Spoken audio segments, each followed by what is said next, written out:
Alô, bem-vindo ao desenvolvimento profissional em orçamentação de obras da Academia de Projetos de Vida e Carreira. Vamos estar falando hoje sobre o modelo de simulação chamado Ficha de Composição de Custos Unitária. Essa nossa apresentação vai trabalhar a lógica que está por trás do enfoque sistêmico, onde os principais processos em engenharia e em gestão envolvem um processamento central que recebe dados de entradas e, terminado o seu processamento, gera as saídas esperadas. A estrutura geral do modelo é vista nessa tela e nada mais é do que o layout de uma ficha de composição de custo unitário.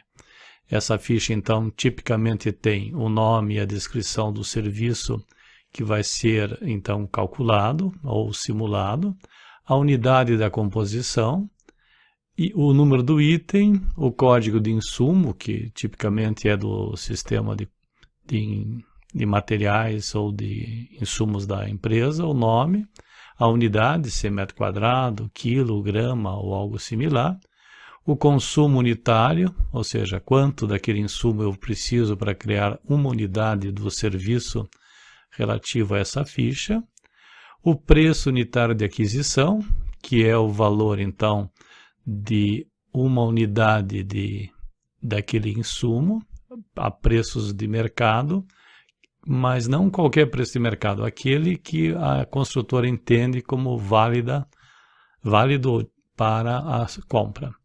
Esse custo do serviço unitário já representa a multiplicação do preço unitário pela quantidade unitária necessária para produzir uma unidade do serviço relativamente à ficha. A última coluna permite a acumulação dos custos até o último item. A parte inferior, você tem o valor de percentual para encargos sociais sobre a mão de obra.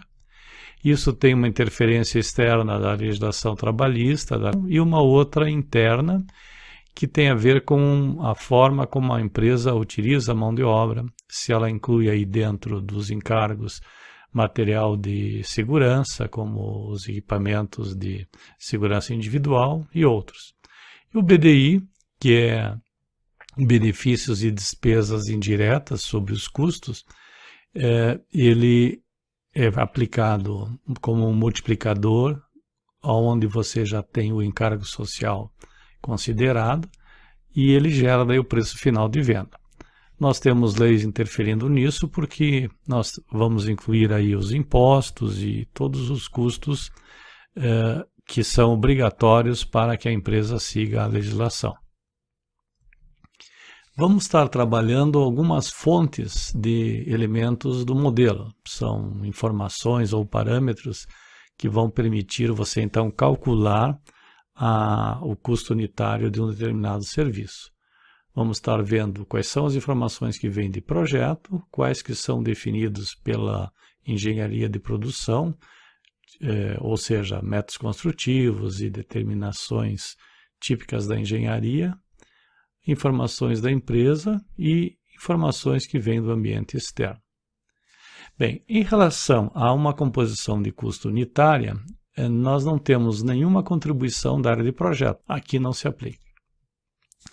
A parte de engenharia de produção tem a ver com qual é o método construtivo que está sendo adotado.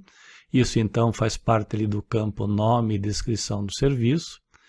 Junto vem a unidade da composição, é uma decisão também da engenharia se ele vai considerar metro linear, metro quadrado, o que for, e os insumos que serão utilizados. Isso envolve mão de obra, material, equipamentos.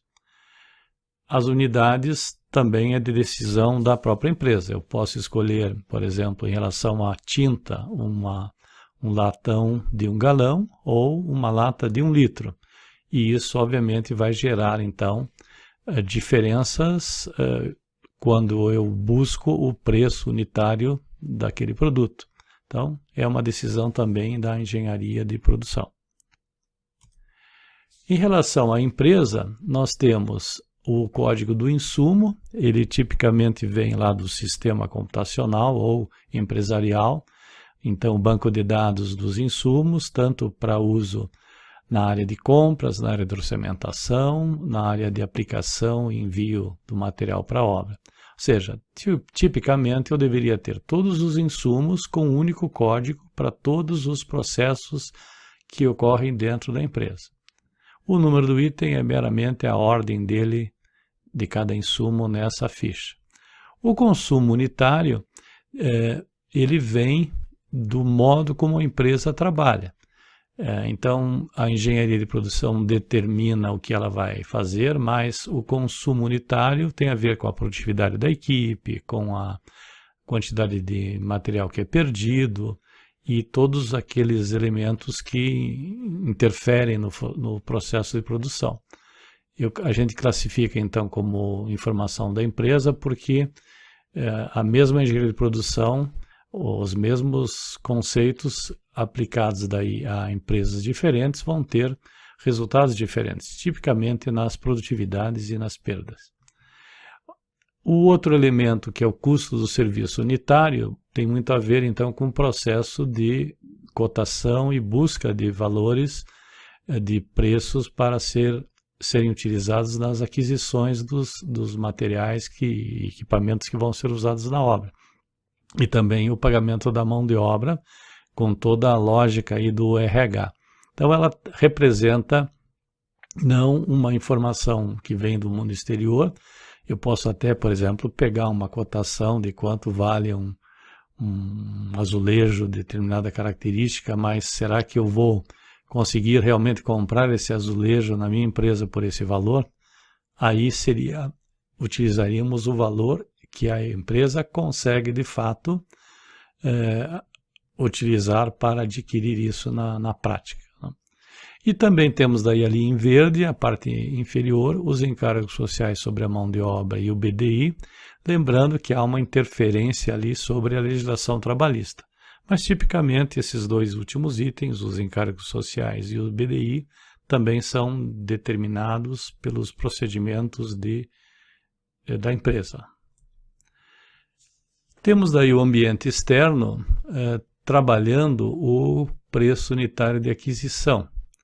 O preço de aquisição faz com que você esteja sujeito às leis de mercado, oferta e procura, a legislação trabalhista e as leis que têm a ver com impostos que recaem sobre a empresa. Essa ficha, então, reúne os elementos que nós falamos e que relatam o modo como nós vamos enxergar o uso desses elementos.